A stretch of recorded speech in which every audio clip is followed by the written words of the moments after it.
ਰੋਜ਼ਾਨਾ ਲੋਕ ਨਾਥ ਟੀਵੀ ਦਾ ਵਿਸ਼ੇਸ਼ ਪ੍ਰੋਗਰਾਮ ਖਬਰ ਸਵੇਰ ਦੇਖ ਰਹੇ ਦਰਸ਼ਕਾਂ ਦਾ ਸਵਾਗਤ। ਪ੍ਰੋਗਰਾਮ ਦੀ ਸ਼ੁਰੂਆਤ ਤੋਂ ਪਹਿਲਾਂ ਇੱਕ ਵਾਰੀ ਆਪਣੇ ਦਰਸ਼ਕਾਂ ਨੂੰ ਦੱਸ ਦਈਏ ਜਾਣਕਾਰੀ ਦੇ ਤੌਰ ਤੇ ਕਿ ਸਾਡਾ ਇਹ ਪ੍ਰੋਗਰਾਮ ਹਰ ਰੋਜ਼ ਸਵੇਰ ਦੀਆਂ ਖਬਰਾਂ ਤੇ ਆਧਾਰਿਤ ਅਤੇ ਉਹਨਾਂ ਦੀ ਖਬਰਾਂ ਦੀ ਚਰਚਾ ਤੇ ਆਧਾਰਿਤ ਹੋਇਆ ਕਰੇਗਾ। ਇਸ ਤੋਂ ਇਲਾਵਾ ਸਾਡਾ ਪ੍ਰੋਗਰਾਮ ਦੁਪਹਿਰ ਦੇ ਟਾਈਮ ਜਿਹੜਾ ਹੈਗਾ ਉਹ ਲੁਕਵਾਂ ਸੱਚ ਪ੍ਰੋਗਰਾਮ ਖਬਰਾਂ ਤੇ ਉਹਨਾਂ ਦੀ ਚਰਚਾ ਤੇ ਆਧਾਰਿਤ ਹੋਇਆ ਕਰੇਗਾ, ਜਿਸ ਦੇ ਵਿੱਚ ਹੋਰ ਗੈਸਟ ਜਿਹੜੇ ਮੌਜੂਦ ਰਿਹਾ ਕਰਨਗੇ ਅਤੇ ਸ਼ਾਮ ਨੂੰ ਸਾਡਾ ਪ੍ਰੋਗਰਾਮ ਪ੍ਰਾਈਮ ਮੁੱਦਾ ਜਿਹੜਾ ਉਹ ਖਬਰਾਂ ਤੇ ਉਹਨਾਂ ਦੀ ਚਰਚਾ ਤੇ ਆਧਾਰਿਤ ਹੋਇਆ ਕਰੇਗਾ। ਇਸੇ ਤਰ੍ਹਾਂ ਇਹ ਤਿੰਨੇ ਪ੍ਰੋਗਰਾਮ ਸਵੇਰ, ਦੁਪਹਿਰ ਅਤੇ ਸ਼ਾਮ ਦੇ ਟਾਈਮ ਤੁਸੀਂ ਸਾਡੇ ਰੋਜ਼ਾਨਾ ਲੋਕ ਨਾਥ ਟੀਵੀ ਚੈਨਲ ਦੇ ਉੱਪਰ ਜਾ ਕੇ ਦੇਖ ਸਕਦੇ ਹੋ। ਅੱਜ ਦੇ ਇਸ ਪ੍ਰੋਗਰਾਮ ਦੇ ਵਿੱਚ ਜਿਹੜਾ ਹੈਗਾ ਹਮੇਸ਼ਾ ਦੀ ਤਰ੍ਹਾਂ ਸਵੇਰ ਵਾਲੇ ਪ੍ਰੋਗਰਾਮ ਦੇ ਵਿੱਚ ਡਾਕਟਰ ਭੀਮਿੰਦਰ ਸਿੰਘ ਜੀ ਮੇਰੇ ਨਾਲ ਮੌਜੂਦ ਰਹਿਣਗੇ। ਪ੍ਰੋਗਰਾਮ ਦੀ ਸ਼ੁਰੂਆਤ ਤੋਂ ਪਹਿਲਾਂ ਇੱਕ ਵਾਰ ਦੱਸ ਦਈਏ ਕਿ ਕਿਹੜੀਆਂ ਖਾਸ ਖਬਰਾਂ ਦੇ ਉੱਪਰ ਅਸੀਂ ਵਿਚਾਰ ਚਰਚਾ ਕਰਾਂਗੇ। ਪਹਿਲਾ ਵਿਚਾਰ ਚਰਚਾ ਕਰਾਂਗੇ ਕਿ ਕਿਸਾਨਾਂ ਅਤੇ ਕੈਪਟਨ ਅਮਰਿੰਦਰ ਸਿੰਘ ਦੇ ਵਿੱਚ ਹੁਣ ਆਪਸੀ ਖਿੱਚੋਤਾਣ ਹੋ ਗਈ ਹੈ। ਕੈਪਟਨ ਅਮਰਿੰਦਰ ਸਿੰਘ ਨੇ ਕਿਸਾਨਾਂ ਨੂੰ ਸਖਤ ਚੇਤਾਵਨੀ ਦਿੱਤੀ ਗਈ ਹੈ ਕਿ ਉਹਨਾਂ ਦੇ ਵੱਲੋਂ ਸਰਕਾਰ ਦੇ ਵੱਲੋਂ ਕਿਸਾਨਾਂ ਦੇ ਉੱਪਰ ਸਖਤ ਕਾਰਵਾਈ ਕਰੋਨਾ ਦੇ ਮੱਦੇਨਜ਼ਰ ਜਿਹੜੀ ਹੈ ਕੀਤੀ ਜਾਵੇਗੀ।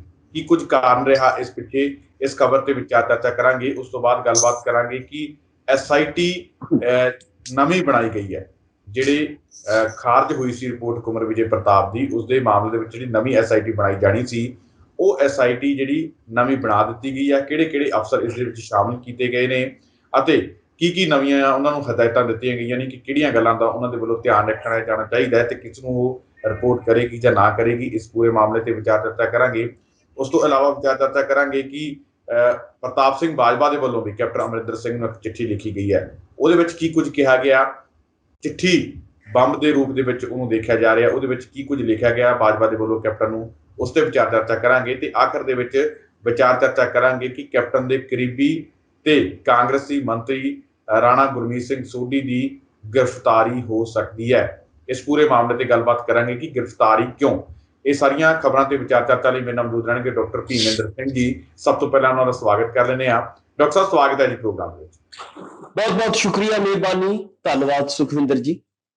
ਡਾਕਟਰ ਸਾਹਿਬ ਸਭ ਤੋਂ ਪਹਿਲਾਂ ਸ਼ੁਰੂਆਤ ਇਹੀ ਕਰੀਏ ਕਿ ਕੈਪਟਨ ਅਮਰਿੰਦਰ ਸਿੰਘ ਅਤੇ ਕਿਸਾਨਾਂ ਦੇ ਵਿਚਕਾਰ ਜਿਹੜੀ ਆਪਸੀ ਖਿੱਚੋਤਾਣ ਹੈ, ਕੀ ਮਾਮਲਾ ਹੈ। ਕਿਉਂਕਿ ਅੱਜ ਇਹ ਗੱਲ ਕਹੀ ਜਾ ਰਹੀ ਸੀ ਕਿ ਦੁਕਾਨਦਾਰਾਂ ਦੇ ਹੱਕ ਦੇ ਵਿੱਚ ਪੰਜਾਬ ਸਰਕਾਰ ਦੇ ਵੱਲੋਂ ਲਾਏ ਗਏ ਵੀਕਐਂਡ ਲਾਕਡਾਊਨ ਦੇ ਵਿਰੋਧ ਦੇ ਵਿੱਚ ਜਿਹੜਾ ਕਿਸਾਨਾਂ ਦੇ ਵੱਲੋਂ ਅੱਜ ਰੋਸ ਪ੍ਰਦਰਸ਼ਨ ਕੀਤਾ ਜਾਣਾ ਸੀ। ਉਹਨਾਂ ਨੇ ਕਿਹਾ ਸੀ ਕਿ ਲੋਕ ਆਪਣੇ ਘਰਾਂ ਤੋਂ ਬਾਹਰ ਆ ਕੇ ਕੰਮਕਾਜ ਕਰ ਸਕਦੇ ਨੇ, ਰਾਜੇਵਾਲ ਨੇ ਕਿਹਾ ਸੀ, ਤੇ ਆਪਣੇ ਕਾਰੋਬਾਰ ਵੀ ਜਿਹੜੇ ਪਹਿਲਾਂ ਨੇ ਆਮ ਦੀ ਤਰ੍ਹਾਂ ਖੋਲ੍ਹਣ।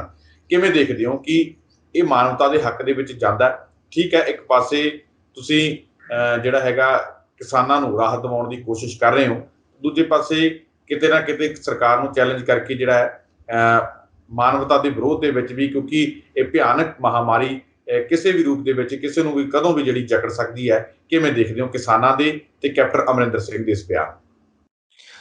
ਸੁਖਵਿੰਦਰ ਜੀ, ਜਦੋਂ ਅਸੀਂ ਮਹਾਮਾਰੀ ਔਰ ਖਾਸ ਤੌਰ ਤੇ ਜਿਹੜੀ ਕਰੋਨਾ ਦੀ ਮਹਾਮਾਰੀ ਹੈ ਮੌਜੂਦਾ, ਉਹਦੇ ਬਾਰੇ ਘੋਖ ਕਰਦੇ ਹਾਂ, ਉਹਦੇ ਬਾਰੇ ਬਹੁਤ ਸਾਰੇ ਜਦੋਂ ਅਸੀਂ ਇੱਧਰ ਉੱਧਰੋਂ ਗੱਲਾਂ ਸੁਣਦੇ ਹਾਂ ਤਾਂ ਵਾਕਈ ਇੱਦਾਂ ਹੀ ਲੱਗਦਾ ਹੈ ਕਿ ਬਹੁਤ ਵੱਡੀ ਮਹਾਮਾਰੀ ਹੈ ਔਰ ਪੂਰੀ ਦੁਨੀਆ ਦੇ ਵਿੱਚ ਇਸ ਵੇਲੇ ਹਾਹਾਕਾਰ ਮੱਚੀ ਹੋਈ ਹੈ।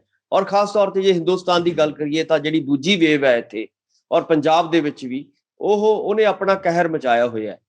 ਇਹਦੇ ਵਿੱਚ ਸੁਖਵਿੰਦਰ ਜੀ ਜਿਹੜੀ ਤੁਸੀਂ ਗੱਲ ਕਹਿ ਰਹੇ ਹੋ, ਇਹਦੇ ਵਿੱਚ ਜ਼ਿੰਮੇਵਾਰੀ ਸਰਕਾਰ ਦੀ ਕੀ ਬਣਦੀ ਹੈ ਉਹ ਦੇਖਣ ਵਾਲੀ ਗੱਲ ਹੈ। ਪਹਿਲੀ ਗੱਲ ਤਾਂ ਕਿ ਸਰਕਾਰਾਂ ਦੀ ਜ਼ਿੰਮੇਵਾਰੀ ਇਹ ਬਣਦੀ ਹੈ ਕਿ ਲਗਭਗ ਸਾਲ ਤੋਂ ਉੱਪਰ ਹੋ ਗਿਆ ਕਿ ਕਰੋਨਾ ਦੀ ਮਹਾਮਾਰੀ ਨੂੰ ਸ਼ੁਰੂ ਹੋਇਆ, ਪਹਿਲੀ ਵੇਵ ਆਈ ਔਰ ਉਸ ਤੋਂ ਬਾਅਦ ਉਦੋਂ ਕਿਹਾ ਗਿਆ ਕਿ ਹੁਣ ਦੂਜੀ ਵੇਵ ਆਏਗੀ ਔਰ ਤੁਸੀਂ ਤਿਆਰ ਰਹਿਣਾ, ਪਰ ਸਾਡੀ ਤਿਆਰੀ ਨਹੀਂ ਹੋ ਸਕੀ। ਸਰਕਾਰਾਂ ਨੇ ਕੋਈ ਤਿਆਰੀ ਨਹੀਂ ਕੀਤੀ। ਜੋ ਹਾਲਾਤ ਪਹਿਲਾਂ ਸੀਗੇ ਉਹੀ ਹਾਲਾਤ ਹੁਣ ਨੇ। ਪਹਿਲਾਂ ਵੀ ਇਹੀ ਸੀਗਾ ਕਿ ਲੋਕ ਤਰਾਹ ਕਰਦੇ ਸੀਗੇ, ਲੋਕਾਂ ਨੂੰ ਵੇਲੇ ਸਿਰ ਮੈਡੀਸਨ ਨਹੀਂ ਮਿਲੇ ਉਦੋਂ ਵੀ, ਔਰ ਲੋਕਾਂ ਨੂੰ ਉਦੋਂ ਵੀ ਜਿਹੜੀਆਂ ਦਵਾਈਆਂ ਜਾਂ ਟੀਕੇ ਜਿਹੜੇ ਸੀਗੇ ਨਹੀਂ ਮਿਲ ਰਹੇ ਸੀਗੇ। ਔਰ ਇੱਥੋਂ ਤੱਕ ਕਿ ਜਿਹੜੇ ਮੁਲਾਜ਼ਮ ਸੀਗੇ ਮੈਡੀਕਲ ਨਾਲ ਸੰਬੰਧਿਤ, ਉਹਨਾਂ ਦੀਆਂ ਵੀ ਹੜਤਾਲਾਂ ਉਸ ਵੇਲੇ ਹੋਈਆਂ। ਉਹਨਾਂ ਨੂੰ ਕਿੱਟਾਂ ਨਹੀਂ ਮਿਲਦੀਆਂ ਸੀਗੀਆਂ, ਉਹਨਾਂ ਨੂੰ ਪ੍ਰੋਪਰ ਸਾਰੀਆਂ ਚੀਜ਼ਾਂ ਜਿਹੜੀਆਂ ਇੱਥੋਂ ਤੱਕ ਤਨਖਾਹਾਂ ਤੱਕ ਉਹਨਾਂ ਨੂੰ ਬਹੁਤ ਲੇਟ ਮਿਲੀਆਂ। ਸੋ ਇਹੀ ਗੱਲ ਹੁਣ ਹੋ ਰਹੀ ਆ। ਹੁਣ ਡਾਕਟਰ, ਆਪਾਂ ਨੂੰ ਪਤਾ ਹੈ ਕਿ ਡਾਕਟਰ ਛੱਡ ਕੇ ਜਾ ਰਹੇ ਨੇ, ਪ੍ਰੋਪਰ ਲੋਕਾਂ ਨੂੰ ਆਕਸੀਜਨ ਨਹੀਂ ਮਿਲ ਰਹੀ, ਬੈਡਸ ਨਹੀਂ ਮਿਲ ਰਹੇ ਔਰ ਵੈਂਟੀਲੇਟਰ ਨਹੀਂ ਮਿਲ ਰਹੇ। ਮਤਲਬ ਕਹਿਣ ਤੋਂ ਮਤਲਬ ਹੈ ਕਿ ਹਰ ਚੀਜ਼ ਦਾ ਜਿਹੜਾ ਹੈਗਾ ਉਹ ਜਿਹੜਾ ਹੌਚ ਪੌਚ ਹੋਇਆ ਪਿਆ।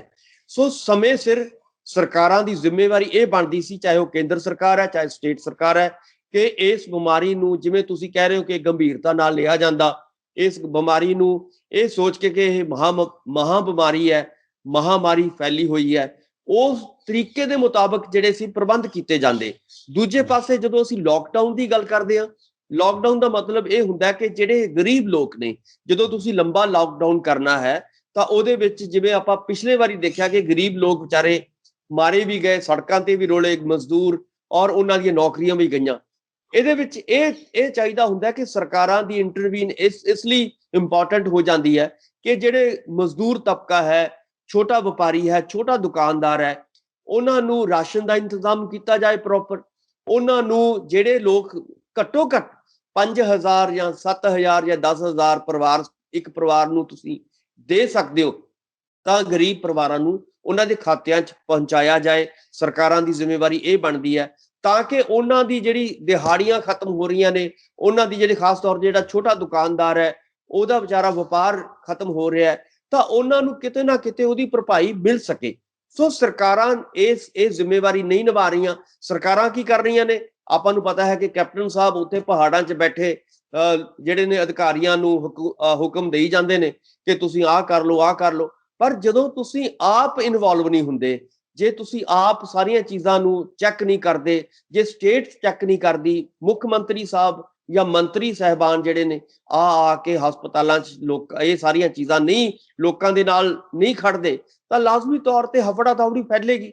ਸੋ ਉਹਦਾ ਨਤੀਜਾ ਇਹ ਹੋ ਰਿਹਾ ਹੈ ਕਿ ਇੱਕ ਪਾਸੇ ਵਪਾਰੀ ਜਿਹੜੇ ਨੇ ਵਿਰੋਧ ਕਰ ਰਹੇ ਨੇ ਕਿ ਤੁਸੀਂ ਲੋਕਡਾਊਨ ਕਿਉਂ ਕਰ ਰਹੇ ਹੋ, ਔਰ ਦੂਜੇ ਪਾਸੇ ਕਿਸਾਨ ਜਿਹੜੇ ਨੇ, ਹੁਣ ਕਿਸਾਨ, ਕਿਉਂਕਿ ਲੋਕਾਂ ਨੂੰ ਲੋੜ ਹੈ ਇਸ ਵੇਲੇ, ਜੇ ਸਰਕਾਰ ਲੋਕਾਂ ਦੀ ਬਾਂਹ ਨਹੀਂ ਫੜੇਗੀ, ਜੇ ਸਰਕਾਰ ਵਪਾਰੀਆਂ ਦੀ ਬਾਂਹ ਨਹੀਂ ਫੜੇਗੀ, ਜੇ ਉਹਨਾਂ ਨੂੰ ਪ੍ਰੋਪਰ ਮੁਆਵਜ਼ਾ ਨਹੀਂ ਦੇਗੀ, ਜੇ ਉਹਨਾਂ ਲੋਕਾਂ ਨੂੰ, ਗਰੀਬ ਬੰਦਿਆਂ ਨੂੰ ਰਾਸ਼ਨ ਨਹੀਂ ਦਿੱਤਾ ਜਾਏਗਾ, ਤਾਂ ਲਾਜ਼ਮੀ ਤੌਰ ਤੇ ਲੋਕ ਸੜਕਾਂ ਤੇ ਆਉਣਗੇ।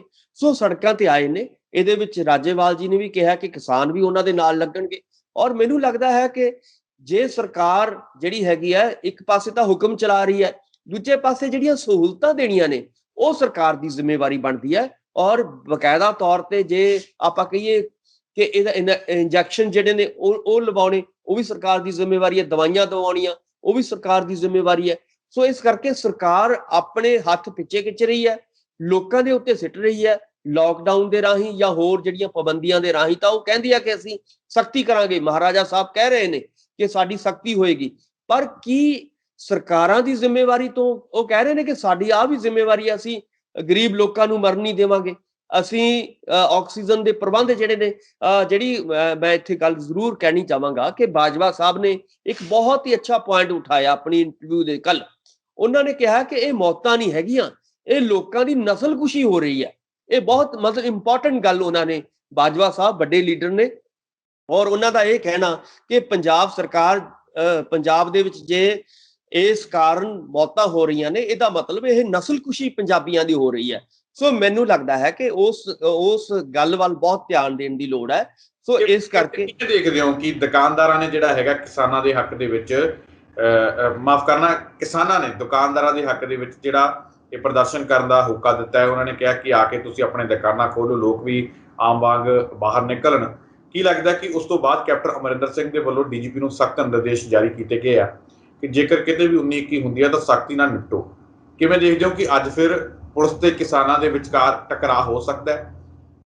ਮੈਂ ਇਹੀ ਗੱਲ ਕਹਿ ਰਿਹਾ ਕਿ ਦੇਖੋ, ਜਦੋਂ ਭਾਰਤ ਬੰਦ ਹੁੰਦਾ ਹੈ ਜਾਂ ਪੰਜਾਬ ਬੰਦ ਦਾ ਸੱਦਾ ਦਿੱਤਾ ਜਾਂਦਾ ਹੈ, ਤਾਂ ਇਹੀ ਵਪਾਰੀ, ਇਹੀ ਦੁਕਾਨਦਾਰ ਇੱਕਦਮ ਕਿਸਾਨਾਂ ਦੇ ਨਾਲ ਖੜਦੇ ਆ। ਤੁਹਾਨੂੰ ਵੀ ਪਤਾ ਹੈ ਕਿ ਪਿਛਲੇ ਲੰਬੇ ਸਮੇਂ ਤੋਂ ਸੰਘਰਸ਼ ਚੱਲ ਰਿਹਾ ਸੀਗਾ, ਔਰ ਕਿਸਾਨ ਜਿਹੜੇ ਸੀਗੇ ਲਗਾਤਾਰ, ਉਹਨਾਂ ਨੂੰ ਜਦੋਂ ਵੀ ਲੋੜ ਪੈਂਦੀ ਸੀ ਕਿ ਅੱਜ ਪੰਜਾਬ ਬੰਦ ਹੈ, ਅੱਜ ਅਸੀਂ ਭਾਰਤ ਬੰਦ ਕਰਨਾ ਹੈ, ਤਾਂ ਇਹੀ ਵਪਾਰੀ ਜਿਹੜੇ ਸੀਗੇ ਬਿਲਕੁਲ ਇੱਕ ਸੱਦੇ ਦੇ ਉੱਤੇ ਬਿਲਕੁਲ ਆਪਣੇ ਦੁਕਾਨ ਜਾਂ ਹੋਰ ਜਿਹੜੇ ਕੰਮ ਧੰਦੇ ਸੀ ਉਹਨੂੰ ਬੰਦ ਰੱਖਦੇ ਸੀਗੇ। ਸੋ ਇਹੀ ਗੱਲ ਹੁਣ ਜਦੋਂ ਵਪਾਰੀਆਂ ਨੂੰ ਲੋੜ ਪਈ ਹੈ, ਵਪਾਰੀ ਜਦੋਂ ਸੜਕਾਂ ਤੇ ਆਏ, ਪਹਿਲਾਂ ਚਾਹੇ ਬਠਿੰਡਾ ਦੇ ਵਿੱਚ ਆਏ, ਚਾਹੇ ਪਟਿਆਲੇ ਦੇ ਵਿੱਚ ਆਏ, ਸੰਗਰੂਰ ਦੇ ਵਿੱਚ, ਵੱਖ-ਵੱਖ ਜ਼ਿਲ੍ਹਿਆਂ 'ਚ ਆਏ, ਤਾਂ ਵਪਾਰੀਆਂ ਦੇ ਨਾਲ ਖੜਨਾ ਜਿਹੜਾ ਸੀਗਾ ਕਿਸਾਨਾਂ ਦੀ ਇੱਕ ਇਖਲਾਕੀ ਜ਼ਿੰਮੇਵਾਰੀ ਬਣਦੀ ਸੀਗੀ। ਸੋ ਉਹਨਾਂ ਨੇ ਆਪਣੀ ਇਖਲਾਕੀ ਜ਼ਿੰਮੇਵਾਰੀ ਨਿਭਾਈ ਹੈ। ਜੇਕਰ ਸਰਕਾਰ ਉਹਨਾਂ ਨਾਲ ਧੱਕਾ ਕਰਦੀ ਹੈ, ਹਾਂ ਧੱਕਾ ਜ਼ਰੂਰ, ਜੇ ਸਰਕਾਰ ਆਪਣੀ ਜ਼ਿੰਮੇਵਾਰੀ ਨਿਭਾਉਂਦੀ ਹੈ, ਕਿ ਉਹ, ਮੈਂ ਹੀ ਕਹਿ ਰਿਹਾ ਕਿ ਜਿਹੜੀ ਬਾਜਵਾ ਸਾਹਿਬ ਗੱਲ ਕਹਿ ਰਹੇ ਨੇ ਕਿ ਭਾਈ ਜੇ ਤਾਂ ਸਰਕਾਰ ਆਪਣੀ ਜ਼ਿੰਮੇਵਾਰੀ ਨਿਭਾਉਂਦੀ ਹੈ ਤਾਂ ਸਰਕਾਰ ਦਾ ਵੀ ਫਰਜ਼ ਹੈ ਕਿ ਉਹ ਜਿਵੇਂ ਪਾਬੰਦੀਆਂ ਲਾਵੇ, ਜਿਵੇਂ ਮਰਜ਼ੀ ਪਾਬੰਦੀਆਂ ਲਾਵੇ, ਸਖਤੀ ਕਰੇ। ਪਰ ਜਦੋਂ ਸਰਕਾਰ ਆਪਣੀ ਜ਼ਿੰਮੇਵਾਰੀ ਨਹੀਂ ਨਿਭਾ ਰਹੀ ਤਾਂ ਮੈਨੂੰ ਲੱਗਦਾ ਹੈ ਕਿ ਵਪਾਰੀ ਜਾਂ ਜਿਹੜੇ ਕਿਸਾਨ ਜਾਂ ਗਰੀਬ ਲੋਕ ਨੇ, ਮਜ਼ਦੂਰ ਲੋਕ ਨੇ, ਉਹ ਖਾਣਗੇ ਕਿੱਥੋਂ? ਸੁਖਿੰਦਰ ਜੀ ਮੈਨੂੰ ਦੱਸੋ, ਜਦੋਂ ਤੁਹਾਨੂੰ ਕੋਈ ਤਨਖਾਹ ਨਾ ਦੇਵੇ, ਕੋਈ ਸਾਰਾ ਕੁਝ ਤੁਹਾਡਾ ਜਿਹੜਾ ਹੈਗਾ ਦਾਅ ਤੇ ਲੱਗ ਜੇ, ਤੁਸੀਂ ਅਖੀਰ ਨੂੰ ਸੜਕਾਂ ਤੇ ਆਓਗੇ। ਉਹਦੀ ਜ਼ਿੰਮੇਵਾਰੀ ਸਰਕਾਰਾਂ ਦੀ ਬਣਦੀ ਹੈ। ਜੇ ਅੱਜ ਜਿਹੜੀਆਂ ਸਹੂਲਤਾਂ ਦਿਓ ਤੁਸੀਂ, ਹਾਂ, ਸਹੂਲਤਾਂ ਦੇ ਕੇ ਤੁਸੀਂ ਪਾਬੰਦੀਆਂ ਲਾਓ, ਕੋਈ ਕਿਸੇ ਨੂੰ ਕੋਈ ਫਰਕ ਨਹੀਂ ਪੈਂਦਾ। ਕੋਈ ਲੋਕ ਇਮਾਨਦਾਰੀ ਦੇ ਨਾਲ ਔਰ ਖੁਸ਼ ਹੋ ਕੇ ਪਾਬੰਦੀਆਂ ਦਾ ਪਾਲਣ ਕਰਨਗੇ। ਪਰ ਜੇ ਤੁਸੀਂ ਕਹੋਗੇ ਅਸੀਂ ਸਹੂਲਤਾਂ ਕਿਉਂ ਨਹੀਂ ਦੇਣੀਆਂ, ਸਾਡੀ ਕੋਈ ਜ਼ਿੰਮੇਵਾਰੀ, ਆਕਸੀਜਨ ਦੀ ਸਾਡੀ ਜ਼ਿੰਮੇਵਾਰੀ ਨਹੀਂ ਹੈ, ਸਾਡੀ ਦਵਾਈਆਂ ਦੀ ਕੋਈ ਜ਼ਿੰਮੇਵਾਰੀ ਨਹੀਂ ਹੈ, ਕੋਈ ਮਰੇ ਕੋਈ ਖਪੇ। ਸੋ ਇਸ ਕਰਕੇ ਜੇ ਲੋਕਾਂ ਦੇ ਵਿੱਚ ਰੋਸ ਇਸ ਗੱਲ ਦਾ ਹੈ ਕਿ ਭਾਈ ਜੇ ਤੁਸੀਂ ਹੁਣ ਮੰਨ ਲਓ ਲੋਕਡਾਊਨ ਵੀ ਲਾਉਣਾ ਤਾਂ ਸਾਰੇ ਕਿਉਂ ਨਹੀਂ ਲਾਉਂਦੇ? ਤਾਂ ਇਹਦਾ ਮਤਲਬ ਕੀ ਹੈ ਕਿ 5 ਵਜੇ ਤੋਂ ਬਾਅਦ ਜਿਹੜੀ ਹੈਗੀ ਬਿਮਾਰੀ ਜਿਹੜੀ ਹੈਗੀ ਦੂਰ ਹੋ ਜਾਂਦੀ ਹੈ, 5 ਵਜੇ ਤੱਕ ਬਿਮਾਰੀ ਜਿਹੜੀ ਹੈਗੀ ਹੋਰ ਹੁੰਦੀ ਹੈ, 5 ਵਜੇ ਤੋਂ ਬਾਅਦ ਸਾਰੀ ਸਥਿਤੀ ਬਦਲ ਜਾਂਦੀ ਹੈ। ਇਸ ਕਰਕੇ ਠੇਕੇ ਤੁਸੀਂ ਖੋਲਤੇ, ਸਕੂਲ ਬੰਦ ਕਰਵਾਤੇ। ਸੋ ਇਹ ਸਾਰੀਆਂ ਚੀਜ਼ਾਂ ਉਹਨਾਂ ਦਾ ਕੋਈ ਤਰਕ ਜਿਹੜਾ ਹੈਗਾ, ਤੁਸੀਂ ਵੀ ਦੇਖਿਆ ਹੋਏਗਾ ਕਿ ਜਦੋਂ ਵੀਡੀਓ ਵਾਇਰਲ ਹੁੰਦੀ ਹੈ ਜਲੰਧਰ ਦੇ ਵਪਾਰੀਆਂ ਤੇ ਦੁਕਾਨਦਾਰਾਂ ਤੇ ਮਿਨਿਸਟਰ ਦੀ, ਉੱਥੋਂ ਦੇ ਜਿਹੜਾ ਹੈਗਾ ਬਹੁਤ ਵੱਡਾ ਲੀਡਰ ਹੈ ਕਾਂਗਰਸ ਦਾ, ਤਾਂ ਉਹ ਹੀ ਕਹਿੰਦੇ ਨੇ ਭਾਈ ਤੁਸੀਂ ਅੱਜ ਜਦੋਂ ਲੋਕਾਂ ਨੂੰ ਲੋੜ ਹੈ, ਤੁਹਾਡੀ ਸਰਕਾਰ ਦੀ ਲੋੜ ਹੈ, ਮੰਤਰੀਆਂ ਦੀ ਲੋੜ ਹੈ, ਲੀਡਰਾਂ ਦੀ ਲੋੜ ਹੈ ਕਿ ਸਾਡੇ ਨਾਲ ਖੜੋ, ਇਸ ਬਿਮਾਰੀ ਦੇ ਵਿੱਚ ਆਓ, ਸਾਡਾ ਪਤਾ ਤਾਂ ਲਓ, ਤਾਂ ਉਹ ਕਹਿੰਦੇ ਵੀ ਸਾਨੂੰ ਤਾਂ ਡਾਕਟਰਾਂ ਨੇ ਕਿਹਾ ਹੋਇਆ ਕਿ ਤੁਸੀਂ ਮਿਲਣਾ ਨਹੀਂ ਹੈ। ਸੋ ਉਹ ਲੋਕ ਇਹ ਕਹਿ ਰਹੇ ਨੇ ਕਿ ਕਿਤੇ ਨਾ ਕਿਤੇ ਟਕਰਾਅ ਹੁੰਦਾ ਅੱਜ ਕਿਸਾਨਾਂ ਤੇ ਪੁਲਿਸ ਦੇ ਵਿਚਕਾਰ। ਜਿਹੜੇ ਕਿਸਾਨ ਆਮ ਲੋਕਾਂ ਦੇ ਹੱਕਾਂ ਦੇ ਵਿੱਚ ਜਾਂ ਫਿਰ ਕਿਸਾਨ ਜਿਹੜੇ ਹੈਗੇ ਆ ਦੁਕਾਨਦਾਰਾਂ ਦੇ ਹੱਕਾਂ ਦੇ ਵਿੱਚ, ਵਪਾਰੀਆਂ ਦੇ ਹੱਕਾਂ ਦੇ ਵਿੱਚ ਅੱਜ ਪ੍ਰਦਰਸ਼ਨ ਕਰਦੇ ਆ, ਜੇ ਸਰਕਾਰ ਦੀ ਪੁਲਿਸ ਦੇ ਨਾਲ ਟਕਰਾਅ ਹੁੰਦਾ ਹੈ ਤਾਂ ਕਿਤੇ ਨਾ ਕਿਤੇ ਆਉਣ ਵਾਲੇ ਸਮੇਂ ਦੇ ਵਿੱਚ ਜਿਹੜਾ ਹੈਗਾ ਵਿਰੋਧ ਦਾ ਸਾਹਮਣਾ ਵੀ ਕਰਨਾ ਪੈ ਸਕਦਾ ਕਿਸਾਨ ਮੋਰਚੇ ਦੀ। 2022 ਦੀਆਂ ਜਿਵੇਂ ਵਿਧਾਨ ਸਭਾ ਚੋਣਾਂ ਆ ਰਹੀਆਂ ਨੇ, ਉਹਦੇ ਵਿੱਚ ਖਮਿਆਜਾ ਕਾਂਗਰਸ ਨੂੰ ਭੁਗਤਣਾ ਪੈ ਸਕਦਾ, ਜਿਸ ਤਰੀਕੇ ਦੇ ਨਾਲ ਕੈਪਟਨ ਅਮਰਿੰਦਰ ਸਿੰਘ ਦੇ ਵੱਲੋਂ ਕਿਸਾਨਾਂ ਦੇ ਵਿਰੋਧ ਦੇ ਵਿੱਚ ਬਿਆਨ ਦਿੱਤੇ ਜਾ ਰਹੇ ਆ। ਬਿਲਕੁਲ, ਮੈਂ ਇਹੀ ਗੱਲ ਕਹਿ ਰਿਹਾ ਕਿ ਇਹ ਜਿਹੜਾ ਵਰ੍ਹਾ ਹੈ ਇਹ ਪੰਜਾਬ ਦੇ ਲਈ ਬਹੁਤ ਇੱਕ ਨਾਜ਼ੁਕ ਦੌਰ ਚੱਲ ਰਿਹਾ, ਕਿਉਂਕਿ ਇਲੈਕਸ਼ਨਾਂ ਵੀ ਨੇ, ਹੋਰ ਵੀ ਲੋਕਾਂ ਦੇ ਵਿੱਚ ਬਹੁਤ ਸਾਰੇ ਗੁੱਸੇ ਨੇ, ਜਿਹਦੇ ਵਿੱਚ ਕੈਪਟਨ ਸਾਹਿਬ ਨੇ ਹੋਰ ਬਹੁਤ ਸਾਰੇ ਵਾਅਦੇ ਕੀਤੇ ਸੀਗੇ। ਖਾਸ ਤੌਰ ਤੇ ਆਪਾਂ ਚਲੋ ਬਰਗਾੜੀ ਕਾਂਡ ਦਾ ਹੀ ਲੈ ਲਓ, ਜਾਂ ਹੋਰ ਜਿਹੜੇ ਨੇ ਘਰ ਘਰ ਨੌਕਰੀ ਦਾ ਲੈ ਲਓ, ਕਿਸਾਨਾਂ ਦੇ ਕਰਜ਼ਿਆਂ ਦੀ ਮਾਫੀ ਦਾ ਲੈ ਲਓ, ਹੋਰ ਪਤਾ ਨਹੀਂ ਕਿੰਨੇ ਵਾਅਦੇ ਉਹਨਾਂ ਨੇ ਕਰ ਚੁੱਕੇ ਨੇ ਉਹ। ਸੋ ਇੱਕ ਪਾਸੇ ਤਾਂ ਲੋਕਾਂ ਦੇ ਵਿੱਚ ਉਹਨਾਂ ਚੀਜ਼ਾਂ ਦਾ ਗੁੱਸਾ ਹੈ, ਦੂਜੇ ਪਾਸੇ ਲੋਕਡਾਊਨ ਦੇ ਅਧੀਨ ਉਹਨਾਂ ਦਾ ਜਿਹੜਾ ਰੁਜ਼ਗਾਰ ਹੈ, ਉਹਨਾਂ ਦਾ ਵਪਾਰ ਹੈ, ਉਹ ਖੁਸਣਾ, ਉਹਦੇ ਵਿੱਚ ਵੱਡੇ ਘਾਟੇ ਪੈਣੇ। ਇੱਕ ਪਾਸੇ ਉਹ ਗੁੱਸਾ ਲਗਾਤਾਰ ਚੱਲ ਰਿਹਾ, ਦੂਜੇ ਪਾਸੇ ਕਿਸਾਨ ਜਿਹੜੇ ਨੇ ਉਹ ਵਿਚਾਰੇ ਘਰਾਂ ਤੋਂ ਪਹਿਲਾਂ ਹੀ ਆਪਾਂ ਨੂੰ ਪਤਾ ਹੈਗਾ 6-7 ਮਹੀਨਿਆਂ ਤੋਂ ਉਹ ਅੱਕੇ ਪਏ ਨੇ। ਸੋ ਇਸ ਕਰਕੇ ਇਹ ਸਾਰਾ ਚੀਜ਼ਾਂ ਜਿਹੜੀਆਂ ਦੇਖਦੇ ਆ, ਇੱਕ ਪਾਸੇ ਇਹ ਕੈਪਟਨ ਸਾਹਿਬ ਨੂੰ ਸੋਚਣਾ ਚਾਹੀਦਾ ਹੈ ਕਿ ਪਹਾੜਾਂ 'ਚ ਬਹਿ ਕੇ ਜਿਹੜੀਆਂ ਹੈਗੀਆਂ ਨੀਤੀਆਂ ਬਣਾਉਣੀਆਂ, ਏਸੀ ਕਮਰਿਆਂ 'ਚ ਬੈਠ ਕੇ ਨੀਤੀਆਂ ਬਣਾਉਣੀਆਂ, ਲੋਕਾਂ ਬਾਰੇ ਗੱਲਾਂ ਕਰਨੀਆਂ, ਇਹ ਮੈਨੂੰ ਲੱਗਦਾ ਹੈ ਕਿ ਇਹ ਸਰਕਾਰ ਦਾ ਕੰਮ ਨਹੀਂ ਹੁੰਦਾ। ਸਰਕਾਰ ਦਾ ਕੰਮ ਲੋਕਾਂ 'ਚ ਜਾਣਾ ਹੁੰਦਾ ਹੈ। ਇਹ ਲੋਕਤੰਤਰ ਹੈ। ਲੋਕਤੰਤਰ ਦਾ ਮਤਲਬ ਇਹ ਹੈ ਕਿ ਲੋਕਾਂ ਦਾ ਰਾਜ, ਕਿ ਲੋਕ ਕੀ ਚਾਹੁੰਦੇ ਨੇ। ਜੇ ਅੱਜ ਲੋਕ ਬਾਹਰ ਜਾਣਾ, ਆਪਣਾ ਵਪਾਰ ਬਚਾਉਣਾ ਚਾਹੁੰਦੇ ਨੇ, ਜੇ ਅੱਜ ਲੋਕ ਦਿਹਾੜੀਆਂ ਬਚਾਉਣਾ ਚਾਹੁੰਦੇ ਨੇ, ਤਾਂ ਉਹਨਾਂ ਨੂੰ ਖੁੱਲ੍ਹ ਹੋਣੀ ਚਾਹੀਦੀ ਹੈ, ਲੋਕਾਂ ਦੀ ਸੁਣਨੀ ਚਾਹੀਦੀ ਹੈ, ਨਾ ਕਿ ਜਿਹੜੀ ਹੈਗੀ ਆ ਲੋਕਾਂ ਦੇ ਅਧਿਕਾਰਾਂ ਨੂੰ ਖਤਮ ਕਰਕੇ ਤੁਸੀਂ ਇਹ ਕਹਿਣਾ ਕਿ ਲੋਕਾਂ ਨੂੰ ਅੰਦਰ ਚਲੇ ਜਾਓ। ਸੋ ਇਸ ਕਰਕੇ ਇਹਦਾ ਖਮਿਆਜਾ ਜਿਵੇਂ ਤੁਸੀਂ ਕਹਿ ਰਹੇ ਹੋ 22 ਦੇ ਵਿੱਚ ਭੁਗਤਣਾ ਪੈ ਸਕਦਾ। ਲੋਕ ਆਵਾਜ਼ ਉਠਾ ਰਹੇ ਨੇ ਇਸ ਵੇਲੇ, ਇਹੀ ਕਹਿ ਰਹੇ ਨੇ ਕਿ ਭਾਈ ਤੁਸੀਂ ਕਾਂਗਰਸ ਵਾਲਿਓ, ਪਹਿਲਾਂ ਅੱਜ ਜੇ ਤੁਸੀਂ ਸਾਨੂੰ ਤੁਹਾਡੀ ਲੋੜ ਹੈ, ਤੁਸੀਂ ਅੱਜ ਕਿੱਥੇ ਹੋ, ਤੁਸੀਂ ਸਾਡੇ ਨਾਲ ਕਿਉਂ ਨਹੀਂ ਖੜ ਰਹੇ? ਔਰ ਕੈਪਟਨ ਸਾਹਿਬ ਨੂੰ ਵੱਡੇ ਸਵਾਲ ਪੁੱਛੇ ਜਾ ਰਹੇ ਨੇ, ਔਰ ਇਹਦਾ ਖਮਿਆਜਾ ਜੇ ਇਹ ਟਕਰਾਅ ਹੁੰਦੇ ਨੇ, ਔਰ ਜੇ ਇਹਦੇ ਤੋਂ ਬਚਣ ਦੀ ਲੋੜ ਹੈ, ਔਰ ਪੰਜਾਬ ਨੂੰ ਬਚਾਉਣ ਦੀ ਲੋੜ ਹੈ, ਔਰ ਜੇ ਇਹ ਚੱਲਦਾ ਹੈ ਤਾਂ ਇਹਦਾ ਖਮਿਆਜਾ ਮੈਨੂੰ ਲੱਗਦਾ ਕਿ 22 ਦੇ ਵਿੱਚ ਕੈਪਟਨ ਸਾਹਿਬ ਨੂੰ ਭੁਗਤਣਾ ਪੈ ਸਕਦਾ ਹੈ। ਜੀ ਸੁਖਿੰਦਰ, ਖਬਰ ਦੀ ਆਪਾਂ ਗੱਲਬਾਤ ਕਰੀਏ, ਅਗਲੀਆਂ ਦੋ ਖਬਰਾਂ ਨੂੰ ਆਪਾਂ ਇਕੱਠਿਆਂ ਤੌਰ ਤੇ ਲੈਂਦੇ ਹਾਂ। ਬਾਜਵਾ ਦੇ ਵੱਲੋਂ ਜਿਹੜੀ ਕੈਪਟਨ ਅਮਰਿੰਦਰ ਸਿੰਘ ਨੂੰ ਚਿੱਠੀ ਲਿਖੀ ਗਈ ਸੀ, ਉਹਦੇ ਵਿੱਚ ਇਹ ਗੱਲ ਕਹੀ ਗਈ ਸੀ ਕਿ ਆਪਾਂ ਭਾਈ ਬੇਅਦਬੀ ਅਤੇ ਗੋਲੀਕਾਂਡਾਂ ਦੇ ਦੋਸ਼ੀਆਂ ਨੂੰ ਜਲਦ ਤੋਂ ਜਲਦ ਸਜ਼ਾ ਦਿਵਾ ਦਈਏ, ਤਾਂ ਜੋ ਆਪਾਂ ਨੂੰ 2022 ਦੇ ਵਿੱਚ ਔਖਾ ਨਾ ਹੋਵੇ। ਕਿਉਂਕਿ ਉਹ ਕਹਿੰਦੇ ਕਿ ਹਾਈ ਕੋਰਟ ਦੇ ਜਿਹੜੇ ਹੁਣ ਤਾਂ ਆਰਡਰ ਦੀ ਕਾਪੀ ਅਪਲੋਡ ਹੋਈ ਸੀ, ਉਹ ਵੀ ਹੁਣ ਬਹੁਤ ਦਿਨ ਹੋ ਗਏ, ਆਪਾਂ ਜਲਦ ਤੋਂ ਜਲਦ ਲੋਕਾਂ ਨੂੰ ਇਨਸਾਫ ਦੇਈਏ। ਤਾਂ ਉੱਧਰੋਂ ਪੰਜਾਬ ਸਰਕਾਰ ਦੇ ਵੱਲੋਂ ਇਸ ਚਿੱਠੀ ਤੋਂ ਪਹਿਲਾਂ ਜਿਹੜੀ SIT ਜਿਹੜੀ ਹੈਗੀ ਆ ਗਠਿਤ ਕਰ ਦਿੱਤੀ ਗਈ ਹੈ। 3 IPS ਜਿਹੜੇ ਅਧਿਕਾਰੀ, ਉਹਨਾਂ ਨੇ ਇਹਨਾਂ ਜਾਂਚ ਦੇ ਲਈ ਜਿਹੜੇ ਖਾਰਜ ਹੋਈ ਸੀ ਕੁਮਰ ਵਿਜੇ ਪ੍ਰਤਾਪ ਦੀ ਜਾਂਚ, ਉਹਦੀ ਜਾਂਚ ਦੁਬਾਰਾ ਕਰਨ ਦੇ ਲਈ 3 ਨਵੇਂ IPS ਅਧਿਕਾਰੀਆਂ ਦੀ ਜਿਹੜੀ ਹੈ ਉਹ ਕਮੇਟੀ ਗਠਿਤ ਕਰ ਦਿੱਤੀ ਗਈ ਹੈ, ਨਵੀਂ SIT ਗਠਿਤ ਕਰ ਦਿੱਤੀ ਗਈ ਹੈ। ਕਿਵੇਂ ਦੇਖਦੇ ਹੋ ਕਿ ਇਹਦੇ ਵਿੱਚ DIG ਸੁਰਜੀਤ ਸਿੰਘ, IG ਜਿਹੜੇ ਲੱਗੇ ਹੋਏ ਨੇ Ludhiana commissioner of police Rakesh Agarwal ਅਤੇ ADGP LK ਯਾਦਵ ਨੂੰ ਇਹਦੇ ਵਿੱਚ ਜਿਹੜੀ ਆ ਜਗ੍ਹਾ ਦਿੱਤੀ ਗਈ ਹੈ। ਕਿਵੇਂ ਦੇਖਦੇ ਹੋ ਕਿ ਹੋਰ ਕੀ ਕੁਝ ਇੰਸਟਰਕਸ਼ਨਾਂ ਸਰਕਾਰ ਦੇ ਵੱਲੋਂ ਇਸ SIT ਨੂੰ ਦਿੱਤੀਆਂ ਗਈਆਂ ਨੇ? ਤਾਂ ਉਸ ਤੋਂ ਬਾਅਦ ਜਿਸ ਤਰੀਕੇ ਦੇ ਨਾਲ ਜਾਂਚ ਰਿਪੋਰਟ ਖਾਰਜ ਹੋਣ ਤੋਂ ਬਾਅਦ ਕੁਮਰ ਵਿਜੇ ਪ੍ਰਤਾਪ ਦੇ ਵੱਲੋਂ ਇਹ ਗੱਲ ਕਹੀ ਗਈ ਸੀ ਕਿ ਜਿਹੜੀ ਨਵੀਂ SIT ਮਰਜ਼ੀ ਬਣਾ ਦਿਓ ਪਰ ਇਨਸਾਫ ਨਹੀਂ ਮਿਲੇਗਾ। ਤਾਂ ਉਧਰੋਂ ਉਹਨਾਂ ਨੇ ਇਹ ਵੀ ਗੱਲ ਕਹੀ ਸੀ ਕਿ 7-8 ਸਾਲ ਘੱਟੋ ਘੱਟ ਲੱਗ ਜਾਣਗੇ ਜੀ ਜਾਂਚ ਕਰਨ ਨੂੰ, ਤੇ ਸਰਕਾਰ ਨੇ ਕਿਹਾ ਕਿ 6 ਮਹੀਨਿਆਂ ਦੇ ਵਿੱਚ ਜਾਂਚ ਕੰਪਲੀਟ ਕਰੋ। ਜੇ ਹੁਣ ਜਾਂਚ 6 ਮਹੀਨਿਆਂ ਦੇ ਵਿੱਚ ਕੰਪਲੀਟ ਹੋ ਸਕਦੀ ਹੈ ਤਾਂ ਫਿਰ ਪਹਿਲਾਂ 4 ਸਾਲ ਜਾਂ 4.5 ਸਾਲ ਕਿਉਂ ਲਾਏ ਗਏ? ਸੁਖਵਿੰਦਰ ਜੀ ਦੇਖੋ, ਨਾ ਤਾਂ ਹੁਣ 6 ਮਹੀਨਿਆਂ 'ਚ ਹੋਣੀ ਹੈ, ਨਾ ਹੀ ਆਪਾਂ ਨੂੰ ਪਤਾ ਕਿ ਪਹਿਲਾਂ ਹੋਈ ਹੈ, ਔਰ ਇਹਦੀਆਂ ਸੰਭਾਵਨਾਵਾਂ ਹੋਰ ਨਵੀਆਂ ਸਿੱਟਾਂ ਬਣਦੀਆਂ ਨੇ ਕਿ ਹੋਰ ਕਮਿਸ਼ਨ ਬਣਨਗੇ, ਸਿੱਟਾਂ ਬਣਨਗੀਆਂ, ਪਰ ਨਤੀਜਾ ਜਿਹੜਾ ਹੈਗਾ ਉਹ 0 ਆਏਗਾ। ਇਹ ਆਪਾਂ ਨੂੰ ਵੀ ਪਤਾ ਹੈ, ਲੋਕ ਵੀ ਸਮਝ ਰਹੇ ਨੇ, ਕਿਉਂਕਿ ਜੇਕਰ ਗੱਲ ਸਿੱਟਾਂ ਦਾ ਨਹੀਂ ਹੈ, ਸਿੱਟ ਬਣਾਉਣ ਦਾ ਜਾਂ ਕਮਿਸ਼ਨ ਬਣਾਉਣ ਦਾ ਨਹੀਂ ਹੈ, ਗੱਲ ਤਾਂ ਤੁਹਾਡੀ ਨੀਤ ਦਾ ਹੈ ਕਿ ਸਰਕਾਰਾਂ ਦੀ ਨੀਤ ਕੀ ਹੈ, ਸਰਕਾਰਾਂ ਚਾਹੁੰਦੀਆਂ ਕੀ ਨੇ, ਔਰ ਇਸੇ ਸਿੱਟ ਦੇ ਵਿੱਚੋਂ ਹੀ ਨਤੀਜੇ ਜੋ ਨਿਕਲ ਰਹੇ ਨੇ ਉਹੀ ਨਤੀਜੇ ਅਗਲੇ ਵਾਰੀ ਨਿਕਲਣੇ ਨੇ। ਪਰ ਲੋਕਾਂ ਨੂੰ, ਕਿਉਂਕਿ ਲੋਕਾਂ ਨੂੰ ਉਹਨਾਂ ਨੇ ਟਿਕਾਉਣਾ ਵੀ ਹੈ, ਲੋਕਾਂ ਨੂੰ ਦੱਸਣਾ ਵੀ ਹੈ ਕਿ ਦੇਖੋ ਜੀ ਹੁਣ ਅਸੀਂ ਤਾਂ ਨਵੀਂ ਸਿੱਟ ਬਣਾਤੀ। ਇਸ ਕਰਕੇ ਇਹ ਹੈਗਾ ਗੋਂਗਲੂਆਂ ਤੋਂ ਮਿੱਟੀ ਝਾੜਨ ਦੀ ਕੋਸ਼ਿਸ਼ ਸਰਕਾਰ ਕਰ ਰਹੀ ਹੈ, ਪਰ ਨਤੀਜਾ ਇਹਦਾ ਕੀ ਨਿਕਲਣਾ ਇਹ ਆਲਰੇਡੀ ਸਾਨੂੰ ਪਹਿਲਾਂ ਹੀ ਪਤਾ ਹੈ। ਸੋ ਇਸ ਕਰਕੇ ਇਦਾਂ ਦੀਆਂ ਜਿਹੜੀਆਂ ਸਿੱਟਾਂ ਬਣਦੀਆਂ ਨੇ ਉਹ ਲੋਕਾਂ ਦਾ ਜਿਹੜਾ ਹੈਗਾ ਧਿਆਨ ਜਿਹੜਾ ਹੈਗਾ ਇੱਧਰ ਉੱਧਰ ਕਰਨ ਲਈ ਹੋ ਸਕਦਾ ਬਣਦੀਆਂ ਨੇ, ਪਰ ਮੈਨੂੰ ਲੱਗਦਾ ਹੈ ਕਿ ਜਿੱਥੋਂ ਤੱਕ ਇਹਨਾਂ ਦੇ ਨਤੀਜਿਆਂ ਦੀ ਗੱਲ ਹੁੰਦੀ ਹੈ ਉਹ ਨਤੀਜੇ ਬਹੁਤੀ ਵਾਰੀ ਜਿਹੜੇ ਹੈਗੇ ਨੇ ਉਹ ਸਾਹਮਣੇ ਨਹੀਂ ਆਉਂਦੇ। ਸੋ ਇਸ ਕਰਕੇ ਇਹ ਵੀ ਜਿਹੜੀ ਸਿੱਟ ਨਵੀਂ ਬਣੀ ਹੈ, ਇਹ ਮੈਂ ਤਾਂ ਕਹਿਣਾ ਕਿ ਲੱਗਦਾ ਹੈ ਕਿ ਇਦਾਂ ਦੀਆਂ ਪਤਾ ਨਹੀਂ ਹੋਰ ਕਿੰਨੀਆਂ ਸਿੱਟਾਂ ਬਣਨੀਆਂ ਨੇ ਹਜੇ, ਕਿਉਂਕਿ ਹੁਣ ਇਲੈਕਸ਼ਨਾਂ ਦਾ ਦੌਰ ਚੱਲ ਰਿਹਾ। ਆਪਾਂ ਨੂੰ ਪਤਾ ਹੈ ਕਿ ਸਾਰੀ ਕੀ ਹੋ ਰਿਹਾ ਕਿ ਇਸ ਵੇਲੇ ਪੋਲਿਟਿਕਸ ਸਾਰੀ ਨੂੰ ਦੇਖ ਕੇ ਜਿਹੜੀ ਹੈਗੀ ਹੈ ਕਦਮ ਚੁੱਕੇ ਜਾ ਰਹੇ ਨੇ। ਸੋ ਇਸ ਕਰਕੇ ਇਹ ਵੀ ਜਿਹੜਾ ਨਵਾਂ ਕਦਮ ਚੁੱਕਿਆ ਹੈ ਉਹਨਾਂ ਨੇ ਇਸ ਲਈ ਚੁੱਕਿਆ ਕਿਉਂਕਿ ਪ੍ਰੈਸ਼ਰ ਬਹੁਤ ਸੀਗਾ, ਨਹੀਂ ਤਾਂ ਹੋ ਸਕਦਾ ਕਿ ਸਿੱਟ ਵੀ ਨਾ ਬਣਦੀ, ਸਿੱਟ ਵੀ ਹਜੇ ਹੋਰ ਲੇਟ ਹੋ ਜਾਂਦੀ, ਕਿ ਉਹਨਾਂ ਨੇ ਹੋ ਸਕਦਾ ਕਿ ਇਹ ਆਉਣ ਵਾਲਾ ਜਿਹੜਾ 22 ਹੈ ਉਦੋਂ ਤੱਕ ਕੱਢ ਦੇਣਾ ਸੀਗਾ, ਵੀ ਸਮਾਂ ਲੰਘ ਗਿਆ ਹੁਣ ਤਾਂ। ਸੋ ਹੁਣ ਕਿਉਂਕਿ ਨਵਜੋਤ ਸਿੰਘ ਸਿੱਧੂ ਤੇ ਉਹਨਾਂ ਦੇ ਸਾਥੀਆਂ ਨੇ ਹੋਰ ਬਹੁਤ ਸਾਰੇ ਜਿਹੜੇ ਈਵਨ ਕਾਂਗਰਸ ਦੇ ਵਿੱਚੋਂ ਹੀ ਬਹੁਤ ਸਾਰੇ ਜਿਹੜੇ ਸੀਗੇ ਵਿਰੋਧ ਹੋਣਾ ਸ਼ੁਰੂ ਹੋ ਚੁੱਕਿਆ ਸੀਗਾ। ਔਰ ਜਿਵੇਂ ਤੁਸੀਂ ਕਹਿੰਦੇ ਹੋ ਕੱਲ ਬਾਜਵਾ ਸਾਹਿਬ ਨੇ ਇੱਕ ਲੰਬੀ ਚਿੱਠੀ ਵੀ ਲਿਖੀ ਹੈ ਕਿ ਭਾਈ ਮਹੀਨਾ ਔਰ 1.5 ਮਹੀਨੇ ਦਾ ਤੁਸੀਂ ਸਮਾਂ ਲਓ, ਨਹੀਂ ਤਾਂ ਅਸੀਂ ਜਿਹੜਾ ਹੈਗਾ ਨਵੀਂ ਜਿਹੜੀ ਹੋਰ ਤਰ੍ਹਾਂ ਦੀ ਵਿਉਂਤਬੰਦੀ ਕਰਾਂਗੇ। ਸੋ ਇਸ ਤਰ੍ਹਾਂ ਇੱਕ ਤਰ੍ਹਾਂ ਦੀ ਚੇਤਾਵਨੀ ਵੀ ਬਾਜਵਾ ਸਾਹਿਬ ਨੇ ਦਿੱਤੀ ਹੈ ਕੈਪਟਨ ਸਾਹਿਬ ਨੂੰ।